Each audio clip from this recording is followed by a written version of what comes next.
이제까지 우리들은 바울이 에베소 교회에 행한 당부의 말씀을 통해서 하나님께서 이 시대 우리들에게 어떠한 메시지를 주시고 계시는가라는 것을 묵상한 바가 있습니다. 자, 첫 번째로는 성령의 것을 심으라, 즉 겸손과 눈물과 인내, 섬김을 실천하라라는 말씀을 받은 바가 있습니다.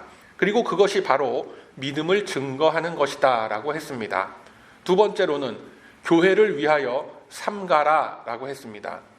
한 공동체 안에 모인 지체들은 서로를 위하고 사랑하며 품어주면서 함께 지어져가는 그리스도의 몸이다라고 했습니다. 그리고 오늘 세 번째 시간에는 바울이 떠난 이후에 곧 닥치게 될 여러 가지 어려움들 속에서 오직 하나님의 말씀이 교회를 든든히 세워갈 것이다 라는 내용의 말씀을 우리에게 주고 계십니다. 특히나 오늘의 말씀은 언제나 교회 안에서 하나님의 말씀이라는 것을 강조하는, 어떻게 보면 그다지 새로울 것도 없고 또 어떤 측면에서 보면 사실상 우리가 잘 납득하기가 어려운 그런 테마이기도 합니다. 자, 우리들이 교회 안에서 매우 흔하게 듣는 말씀이지만 사실 이 말씀을 납득하기가 좀 힘든 이유가 있는데, 바로 시간이 흐르고 또 흘러도 나의 변하지 않는 이 환경과 상황이라는 것이 언제나 우리들을 지치게 하고 낙심토록 하기 때문일 것입니다. 여러분, 우리들은 항상 언제나 말하기를 하나님의 말씀으로 모든 문제가 해결될 수 있다라고 되뇌이고 있고 또 그렇게 믿고 있는데, 막상 우리들이 살아가는 현실 속에서는 그다지 큰 능력이나 어떤 효과가 나타나지 않는 것처럼 생각될 때가 참 많이 있습니다. 제가 교회 밖에서 많은 분들을 만나다 보면 흔하게 듣는 이야기가 있는데, 그게 뭐냐면 가족 간의 갈등, 경제적인 고통, 미래에 대한 불안정한 어떤 전망 등으로 인해서 언제나 침울하고 우울하고 뭔가가 불안하다라는 그런 이야기들을 많이 듣곤 합니다. 많은 이들이 뭔가 좀 나아지겠지라는 그 기대와 희망을 갖고 이 기독교 신앙을 기웃거려 보기도 하는데, 시간이 오래 지날수록 내가 살고 있는 이 삶의 환경이 좀처럼 변하지 않더라라는 이야기를 많이 듣게 된다라는 거예요. 게다가 요즘은 이 창궐하고 있는 코로나 바이러스 문제까지 더해서 사실 실체가 없는 불안감이라는 것이 우리를 엄습하기도 하는 것입니다. 이러한 가운데 도대체 신앙이라는 것이 내 삶과 나의 현실 속에 어떤 영향을 미치고 있는가라는 심각한 질문을 하는 데까지 우리는 다다르게 되는 것입니다.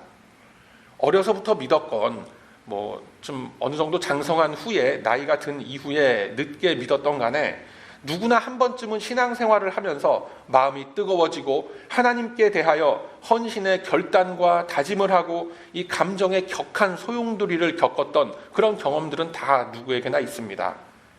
특히나 체험 위주의 신앙생활을 이제껏 해오신 분들 가운데서 많이 나타나는 현상이기도 합니다만, 격한 감정의 소용돌이 속에서 살아가다 보면 시간이 흐르는 속에서 점차 예전과 같은 그 감정의 풍랑이라는 것은 싹 사그러들게 되는 것입니다.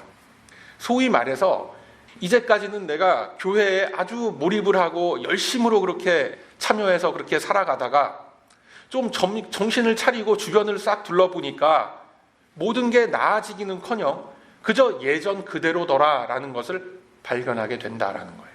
여전히 그대로인 나의 속사람의 모습이라는 것이 있습니다. 그리고 실제 삶의 환경과 이 상황들은 나를 결국은 좌절감과 낙심함 속으로 끌고 들어가게 되는 겁니다. 그러다가 자칫하면 이 신앙생활에서부터 아예 떠나기도 하는 분들도 참 많이 있습니다. 그런데 이러한 문제들이 비단 이 시대 우리들 안에서만 나타나는 현상인가? 결코 그렇지 않다라고 하는 거예요. 에베소 교회에서도 똑같이 일어났던 문제들입니다. 믿음의 소망을 이 땅 위에 보여지는 가시적인 것들, 세상적 가치 질서에 두고 살아가는 모든 사람들 속에서는 2000년 전이든 3000년 전이든 지금 이 순간이든 앞으로 100년, 200년 후가 되던 시공을 초월해서 똑같이 나타나는 현상인 것입니다. 자, 사도행전 19장에 보면 바울이 에베소 교인들에게 세례를 베푸는 장면이 나옵니다. 바울이 세례를 베풀 때에 성령이 임하시고 방언도 하고 예언도 하게 됐다라고 성경은 증거하고 있습니다. 그리고 바울이 에베소의 두란노 서원에서 2년가량을 넘게 머무르면서 성경을 강론하고 가르칠 때 그 지역의 숱한 유대인들이나 헬라인들이 와서 바울의 가르침을 받았습니다. 심지어 어떤 일까지 있었느냐면 바울이 사용하던 그 앞치마나 손수건을 가져다가 아픈 사람 몸에다가 이렇게 덮으면은 병이 떠나가고 또 악귀가 떠나갔다라고 성경은 증거하고 있습니다. 쉽게 상상하기가 아주 어렵고 놀라운 신비로운 일이죠. 이에 많은 이들이 교회로 몰려들었고 에베소 교회는 일면 큰 부흥을 이룬 것처럼 보여졌습니다. 그런데 이러한 일들로 인하여 오히려 사도 바울은 핍박을 당하게 되고 아데미 신전이라는 곳에 종사하던 사람들의 그 분노로 인해서 에베소에서부터 도망치듯 떠나야 하는 그런 억울한 일들이 벌어지기도 하는 겁니다. 계속해서 우리들이 살펴보는 에베소 교인들에게 행한 이 말씀의 배경은 바로 이처럼 놀라운 기적의 역사가 벌어졌음에도 불구하고 에베소 교회로부터는 떠나게 된 바울이 마지막으로 당부하는 그런 말씀이더라라는 거예요.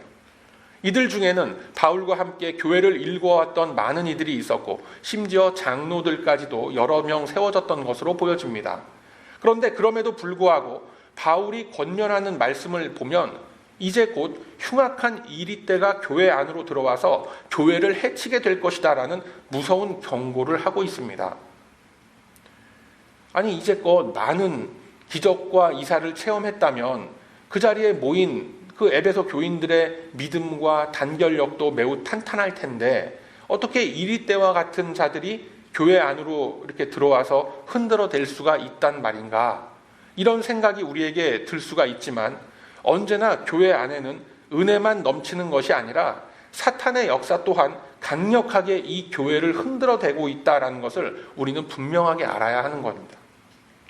여기서 우리들이 중요하게 살펴봐야 할 것은 이제껏 에베소 교인들을 지탱해 왔었던 그 믿음, 신앙의 근거가 되었다라고 할 수 있는 것은 바울이 보여준 이적과 기사였습니다. 뭔가 신비하고 놀라운 일이 벌어지는 것을 그들은 직접 목격을 했기 때문에 그 감동과 놀라움 때문이라도 그들은 당시에 자신들이 겪고 있었던 여러 가지 어려움들을 이겨내고 있었던 것입니다. 언젠가는 이 바울이 다시 한번 놀라운 기적의 역사를 보여줌으로써 우리가 당하고 있는 이 환난과 핍박을 이겨낼 수 있는 도움을 좀 주겠지라는 그런 기대감이 그들에게 있었던 겁니다. 심지어 하루 뱃길을 멀다 하고 바울이 오라고 하니까 득달같이 달려오기까지 하는 겁니다. 그런데 그렇게 다 해놓고 이제 바울은 기약도 없이 그들을 떠나는 겁니다. 이것은 바로 앞치마와 수건을 가져다가 그 몸 위에 얹어도 병이 떠나가던 놀라운 능력의 역사가 더 이상 그들과는 함께하지 않을 것이다라는 것을 의미하는 겁니다. 즉 이제까지 에베소 교회를 지탱하고 있었던 구심점이라는 것은 어쩌면 바울이었습니다. 말씀이 아니었던 거예요. 더 정확하게 말하자면 바울이 일으키던 기적이었는데 이제 그 기적의 구심점이 사라지게 되니까 또 다른 구심점은 우리가 어디로부터 찾아야 한단 말인가? 그런 의문이 들게 되고 그것에 대한 답변으로서 바로 오늘 본문의 말씀이 주어지게 된 것입니다. 자, 이러한 에베소 교회를 향하여 바울은 자신이 떠난 이후에 또 다른 사도가 뒤를 이어서 에베소 교회를 맡아서 잘 이끌어 갈 것이다 라고 하는 것이 아니라 이제는 그들 스스로 그 교회를 이끌어 가야 할 것을 말씀하고 있는 것입니다. 그리고 뿐만 아니라 이제 곧 교회에 닥치게 될 환난과 핍박이 있을 텐데 그것을 이겨낼 수 있는 것은 더욱 강력한 기적이나 신비로운 체험이 아니라 본문 32절의 말씀과 같이 주와 및 은혜의 말씀이다라고 이야기합니다. 에베소 교인들 입장에서는 이 날벼락 같은 그런 이야기죠. 조금 이 소란과 이 핍박이 좀 잠잠해지면 바울이 다시 에베소에 자신들과 함께 와서 함께 생활하면서 말씀도 좀 들려주고 여러 가지 기적과 이사들도 보여주고 하면 좋겠는데 이제 더 이상 그런 일은 없을 것이다 라는 말씀을 하고 있는 거예요. 그러면서 그들에게 닥쳐올 환난, 특히나 이리 때와 같이 교회를 해치려고 덤벼드는 자들이 있을 것이다 라고 말하는 겁니다. 자, 이와 같은 현상은 이 시대를 살아가는 우리 현대 교회의 성도들에게도 동일하게 나타나는 현상들입니다. 앞서 말씀드렸다시피 여러 가지 은사를 체험하고 또 감정적인 이 풍랑 속에서, 감정의 풍랑 속에서 정신없이 시간이 흐른 후에 주변을 딱 돌아보면 여전히 동일한 환경과 동일한 조건 속에 처해 있는 자기 자신을 발견하게 되는 겁니다. 그리고 어떻게 합니까? 갈급하고 허전한 자기 자신을 채워줄 또 다른 그 무엇인가를 찾아서 정처 없이 방황하는 신앙생활을 하게 되는 겁니다. 그런 가운데에서 우물가의 여인 같은 그런 성도들이 지금 많이 양산되고 있는 거예요. 바로 그 시점에 교회 안에 이리때가 들어오게 되더라라는 것입니다. 신앙의 성장이라는 것도 또 우리의 인생이라는 것도 한참 성장하는 시기가 있고 성장이 조금 멈추고 정체된 것 같은 그런 시기가 있고 그 이후에는 그 열매를 수확하는 시기가 있고 다 그런 겁니다. 바울이 말씀하는 요지는 바로 그 성장기 때에 수확의 때를 바라보고 준비하지 않으면 언제나 시시때때로 닥쳐오는 환난의 시기, 시련의 시기 속에서 버텨낼 수가 없다라는 것을 경고하고 있는 것입니다. 여러분, 기독교 신앙의 성장과 성숙은 하나님의 말씀에서 얻는 은혜로 인해서 이루어지는 겁니다. 그런데 많은 이들이 생각하기를 아니 그냥 하나님의 말씀만 가지고는 뭔가 부족하다라고 생각을 하고 뭔가 신비롭고 초월적인 것을 찾으려고 합니다만 좀 미안하지만 그런 것은 없습니다. 오히려 그러한 마음속에는 그 안에 이미 세워진 성령의 전을 허물기 위한 이리때가 몰려올 수 있는 최적의 환경이 조성되어 가고 있다라는 것을 바울은 경고하고 있는 것입니다. 본문에서 말하는 이리때라고 표현되어지는 교회와 성도를 허물어뜨리는 세력들의 특징이라는 것은 이렇습니다. 첫 번째로 존중이라는 것이 없어요. 즉 양떼를 아끼지 않는 겁니다. 두 번째로 하나님의 말씀을 쫓도록 하는 것이 아니라 자신을 쫓게끔 한다라는 겁니다. 그리고 세 번째로는 어그러진 말을 한다라고 했습니다. 바울은 말하기를 이러한 세력들이 교회 안에 들어와서 공동체와 성도들의 심령을 상하게 할 터인데 그것을 이겨낼 수 있는 방법은 오직 말씀에 의지함으로써 그 말씀이 너희를 든든히 세워갈 것이다 라고 하는 것입니다. 바울의 시대에도 그렇고 이 시대에도 그렇고 언제나 나누어지는 이 권면은 다 똑같습니다. 하나님의 말씀만이 이 문제를 해결할 것이다 라는 것입니다. 그런데 말씀이라고 우리가 얘기를 하면 어떤 물리적인 힘이라고 생각되지가 않죠. 그저 어떤 상징적인 가르침이나 우리들의 의식 속에 남아있는 지식 이런 걸 텐데 어떻게 그러한 것이 실제 삶 속에서의 위기와 시련을 이길 수 있게 한단 말인가 라는 의문이 당연히 들게 되는 겁니다. 자, 바로 이 지점에서 우리들은 기독교 신앙이 말하는 가장 중요한 믿음의 본질과 맞닥뜨리게 되는 것입니다. 우리 하나님의 말씀은 옛 성현의 가르침이나 기록이 아닙니다. 하나님의 입에서 나온 말씀이 사람의 손으로 기록되어서 남아있는 것이 바로 성경 말씀인 거예요. 그래서 이 말씀 자체가 살아계신 하나님의 능력이라는 것을 우리는 믿습니다. 그것이 신앙인 거예요.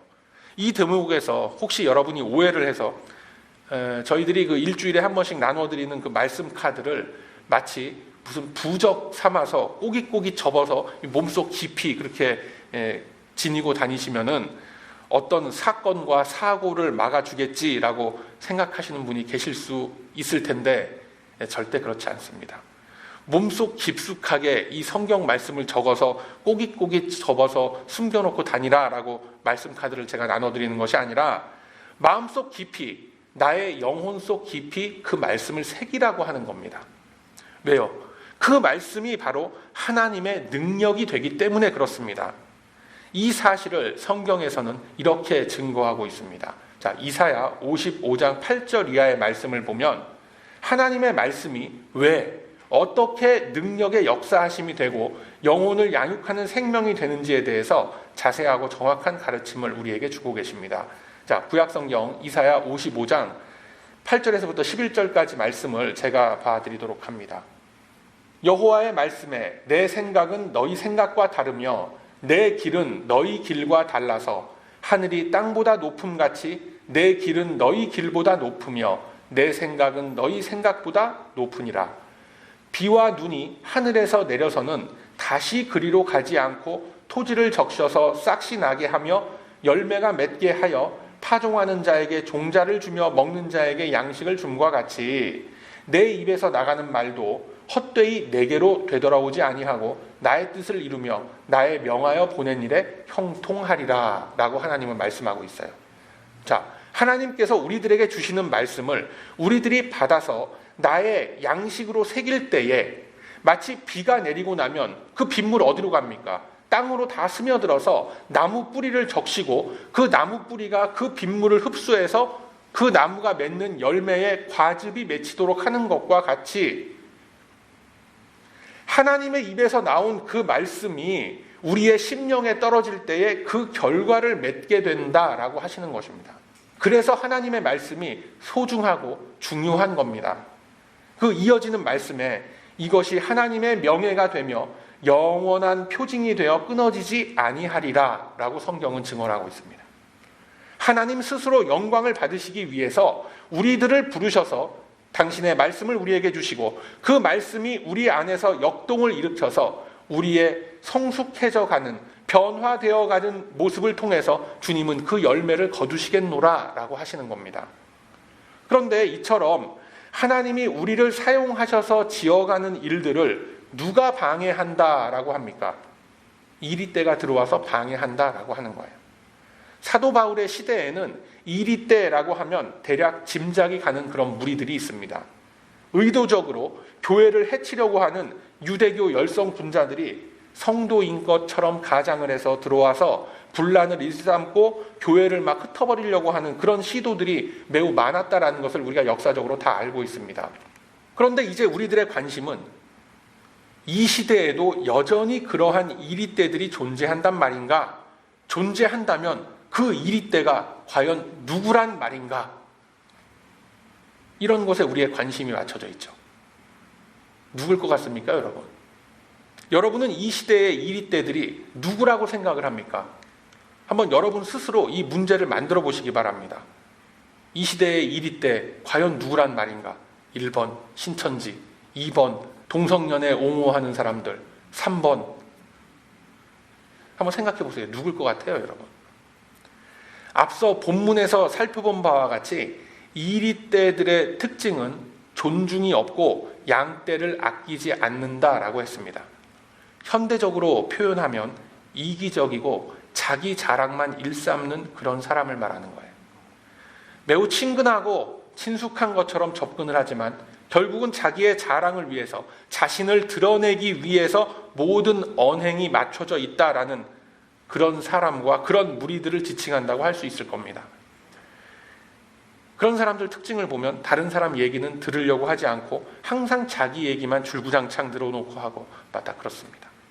그런 부류의 무리들이 일그러진 리더십을 발휘하게 되면 말씀을 쫓도록 그리스도의 일꾼이 되도록 하는 것이 아니라 자신을 추종하고 따르게끔 하더라라는 거예요. 그리고 어그러진 말로써 상처를 주고 더 중요한 거는 성경적 가치관이 아닌 얘기들을 막 늘어놓으면서 결과적으로 교회 안에 덕을 세우기보다는 해를 입히는 경우를 쉽게 우리가 상상해 볼 수가 있을 겁니다. 그런데 본문에서 말하는 이 이리때, 나아가서 성경 전반에 걸쳐서 경고하는 이 이리때는 그 정도를 의미하지 않는다라는 것에 이 함정이 있는 거예요. 성경에서 가장 경계하는 반교회 세력, 적 그리스도의 세력에 대해서 요한계시록에서는 이렇게 알려주고 계십니다. 자, 요한계시록 12장 13절의 말씀을 보면 이렇게 기록을 하고 있습니다.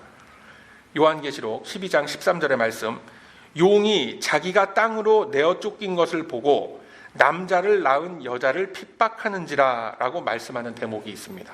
여기에 등장하는 남자를 낳은 여자라는 존재는 바로 신약시대의 교회를 의미하고 있는 겁니다. 그리고 이어지는 그 17절의 말씀을 보면 용이 여자에게 분노하여 돌아가서 그 여자의 남은 자손 곧 하나님의 계명을 지키며 예수의 증거를 가진 자들로 더불어 싸우려고 바닷 모래 위에 섰더라 라고 되어 있습니다. 그런데 아이러니한 게 뭐냐면 용이 등장을 해서 입에서 물을 쏟아내고 또 땅은 갈라져서 그 물을 흡수해서 그 여자가, 그러니까 신약의 교회가 그 여자가 물에 떠내려가지 않게 돕고 있는 장면이 쭉 이어지는 속에서 바다 모래 위에 용이 우뚝 서 있더라라는 것입니다. 여러분, 왜 하필 바다 모래 위에 섰을까요? 많은 성경학자들이 말하기를 바다 모래라는 것은 규소라고 하죠. 즉 반도체를 만드는 재료가 되고 영어로는 그 규소를 실리콘이라고 합니다. 뭔가 떠오르시죠? 실리콘밸리로 상징되는 이 시대의 과학 문명, 최첨단 물질 문명이 사실상 교회를 분해하고 해치려는 사나운 일이 때다라고 규정하시는 분들이 많이 있습니다. 저 역시 어느 정도는 동의하지만 사실은 그건 매우 단편적인 해석입니다. 땅이 입을 벌려서 물을 흡수함으로 여자를 보호한 것과 같이 이 바다 모래 또한 하나님의 창조물입니다. 문제는 바로 그 과학 문명 그 자체가 문제가 아니라 그것에 물들어서 하나님의 창조 섭리와 큰 경륜의 역사를 부정하려는 반기독교적 세계관이 퍼지고 있다는 것이 문제인 겁니다. 앞서 말씀드린 이기적이고 자기 자랑만 그렇게 일삼고 무례한 그런 무리들이 있다라고 한다면 사실은 그들은 교회에 해가 되는 이리때가 아니라 교회 안에서 말씀의 은혜로서 양육되어지고 다듬어져야 할 강아지 떼 같은 겁니다. 이리때가 아니에요, 여러분. 신앙 안에서 미성숙했다라고 해서 아직 신앙의 연조가 길지 않다라고 해서 그것이 교회에 해가 되는 거 아닙니다, 여러분. 당연히 교회 공동체 안에는 여러 유형과 여러 부류의 지체들이 모여서 한 몸을 이루게끔 되는 것입니다. 진짜 교회에 해가 되는 일이 때는 더 이상 성경적 사고관과 성경 말씀과 이 세계관으로는 이 세상을 바꿀 수도 없고 아무런 것도 할 수 없다라고 지레 포기해버리는 누굽니까? 바로 우리들 자신인 겁니다. 더 쉽게 표현하자면 계속해서 아버지 집에 붙어서 먹고 살면서도 감사함이라는 것은 없이 그저 돌아온 동생에 대해서 시샘과 불평만을 늘어놓는 그 돌아온 탕자의 형과 같은 그런 존재들이 실질적으로 교회를 해치고 있는 이리때가 되는 것입니다. 그것이 장로가 될 수 있고 권사가 될 수 있고 여러 직분자들이 될 수 있습니다. 심지어 목사가 될 수도 있는 겁니다, 여러분. 아주 무서운 사실이죠. 본문 32절 후반부 어절을 보면 거룩해 하심을 입은 모든 자 가운데 기업이 있게 하시리라 라고 말씀했습니다. 무엇으로요? 내가 부탁한 그 말씀, 앞서 말씀드린 초신자들이나 신앙을 가진 지 오래되지 않은 그런 지체들은 신앙의 성장과 성숙함에 있어서 말씀과 함께 오랜 시간이 필요한 겁니다. 그런데 더 큰 문제가 뭐냐면 오랜 시간을 믿음 안에 있었노라 라고 했고 내가 교회 안에서 일평생을 살아왔노라 라고 하는 그런 지체들 가운데 말씀의 부족이 있는 겁니다. 말씀으로 그 심령이 적셔지지가 않고 말씀으로서 양육이 되지가 않으니까 오랜 시간이 지나긴 지났지만 삐뚤게 자란 그 어그러진 내면 속에 온갖 세상의 쓰레기들은 다 압축되어서 저장되어져 있는 거예요. 여러분, 하나님의 말씀으로 우리의 심령을 채우지 못하면 그 빈 공간에 곧바로 모래 위에 선 용이 뿌려대는 그러한 것들이 우리 안을 가득 채우게 되는 것입니다. 엉뚱한 것들로 가득 채워진 그 지체들이 이 공동체 안에서 하나님의 것이 아닌 모래 위에 용한테 받은 것들을 그대로 토해놓고 있는 거예요. 그것이 바로 현대판 이리떼들인 것입니다. 아주 우리의 머릿속에 사고방식 속에 찌들어 있는 반기독교적인 정서와 문화들, 물질 문명의 가치관으로 물들어 있는 이 뒤틀린 관점으로 하나님의 일들을, 이 성경의 역사를 판단하려고 하니까 이 도저히 받아들여지지가 않는 거죠. 여러분, 좀 더 구체적으로 우리 안에 알게 모르게 퍼져가고 있는 반기독교적인 문화와 사고방식들이 뭐가 있겠습니까? 무엇이 가장 반기독교적인 그런 문화와 사고방식으로 우리를 괴롭히고 있느냐? 많은 분들이 당장 내일 아침부터, 아니 예배 마치고 잠시 후에 귀가하는 그 발걸음부터 마주치게 되는 문제가 되는 것입니다. 바로 예배당 안에서, 교회 안에서의 예배 따로, 교회 밖에서의 일상이 따로따로라는 그런 생각과 삶의 방법들인 것입니다.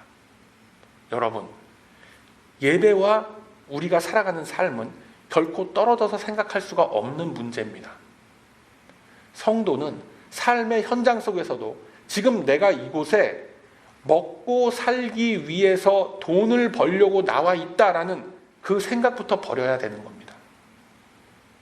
여러분들이 내일 아침에 다들 뭐 직장에 나가시고 다 할 텐데 그 생각부터 버려야 되는 거예요. 아니 그럼 무슨 생각을 하고 내가 그러면 직장에 나가서 일을 한단 말인가? 예배를 드리러 내가 나와 있다라고 마음을 새롭게 잡으시길 바랍니다. 내가 만나는 사람, 내가 그 사람들과 나누는 모든 얘기들, 내가 하고 있는 이 업무들이 모두 예배를 드리고 하나님이 기뻐 받으시는 일이다라고 생각하는 그 훈련서부터 여러분 시작하시길 바랍니다. 그 훈련이 되어 갈 때에 교회 밖에서 마주치는 여러분들의 모습도 지금의 모습처럼 거룩해질 것입니다. 여러분, 우리가 드리는 이 예배는 경건하고 거룩한 시간입니다. 그러나 우리에게 있어서 이 예배의 시간이라는 것이 결코 일주일에 그저 한두 시간 주어진 그런 것으로 끝나는 거 아닙니다. 주님은 우리에게 말씀하시길 너희 몸을 하나님이 기뻐하시는 거룩한 산 제사로 드리라. 이는 너희의 드릴 영적 예배니라 라고 말씀하셨습니다. 정확한 표현은 거룩한 인생의 예배로 드려라 라는 것입니다. 이것은 어떤 살아있는 예배, 죽은 예배 이런 표현이 아니라 인생으로서 드리는 예배를 드려라 라는 것입니다. 사탄은 이러한 하나님의 말씀이 우리 안에 정확히 들어오는 것서부터 가로막는 것입니다. 아유, 세상 살다 보면 다 그렇지 뭐 인생 별거 있어? 다 그렇고 그런 거야. 그냥 다 사는 게 그런 거야 라고 하면서 우리들을 무뎌지게 하고 무감각하게 만들어가는 겁니다. 그러한 악한 영향력을 바로 이 공동체 안에서 토해내고 있는 그런 행위들이 바로 이리 때와 같은 일들을 행하고 있는 거예요. 태초에 지음받은 믿음의 조상들로부터 21세기 지금에 이르기까지 교회 역사상 우리의 교회는 결코 외부의 탄압과 핍박 때문에 무너진 적이 단 한 번도 없습니다. 외부로부터 늑대와 이리떼가 들어와서 교회가 상처를 입은 일은 간혹 있었습니다만 모두 다 하나님 말씀의 인도하심으로 극복을 해냈던 그런 교회사의 역사들이 다 있는 거예요. 오히려 교회의 심각한 위기를 초래했고 교회가 분열되고 분란에 빠지게 되고 했던 것은 다름 아닌 교회 내부의 문제들 때문이었음을 꼭 기억하시길 바랍니다. 사랑하는 우리 배단위 가족 여러분, 저와 여러분은 이리때로서 사용되면 안 되는 존재들이다라는 것을 꼭 기억하시길 바랍니다. 우리들은 오직 목자장 되시는 예수 그리스도의 인도함을 받아서 언젠가 우리 앞에 다가올 그 심판의 그날까지 한 걸음 한 걸음 전진해 나아가야만 하는 그리스도의 지체들인 것입니다. 때로는 힘에 겨워서 주저앉아 있는 지체들이 우리 주변에 있을 수가 있습니다. 때로는 힘든 자신의 환경과 처지 속에서 괴로워하면서 울부짖는 지체들을 우리는 보기도 합니다. 어떻게 해야 합니까, 여러분? 그럴 때마다 그들을 비판하지 마시고, 즉 이리때와 같이 하지 마시고 위로하고 격려해 주시고 도움의 손길을 주시기 바랍니다. 오늘 나눠드린 말씀 카드에 있는 말씀이지요. 요한복음 10장 16절 말씀 우리 함께 한번 읽도록 하겠습니다. 시작. 또 이 우리에 들지 아니한 다른 양들이 내게 있어 내가 인도하여야 할 터이니 저희도 내 음성을 듣고 한 무리가 되어 한 목자에게 있으리라. 아멘. 이 말씀의 의미를 깊이 한번 새겨보시면서 오늘도 변함없이 제가 여러분들에게 질문을 하나 던집니다. 자, 이 요한복음 10장 16절의 말씀 속에서 가장 중요한 핵심 어절이 뭘 것 같아요? 여러분들이 못 맞추시면 제가 그냥 말씀드리겠습니다. 바로 한 무리가 되어 라는 것입니다. 여러분, 우리는 한 몸입니다. 이 사실을 잊지 마시고 서로를 위하여 기도하시고 격려하시면서 이리떼가 아닌 그리스도 안에서 한 무리의 양떼가 되십시다. 오직 말씀으로 나를 채워 나가기를 소망하고 다짐하는 우리들 안에 우리 주님은 반드시 말씀의 능력과 그 말씀의 역사를 우리 안에 이루어 주실 것입니다. 그것이 오늘 이 본문의 말씀을 통해서 주님께서 우리 배단위 공동체에 주시는 귀한 음성임을 기억을 하시고 이제 우리 앞에 펼쳐지게 될 한 주간의 삶으로 행하는 예배를 정성껏 드리시는 우리 배단위 가족들 다 되시기를 바랍니다. 그러함으로 이제는 오직 하나님의 말씀으로 나를 채워감으로 하나님의 영광을 드러내며 교회 공동체를 굳게 세워 나아가시는 저와 여러분의 복된 인생길이 다 되시기를 이 아침에 주님의 이름으로 축원드립니다. 아멘.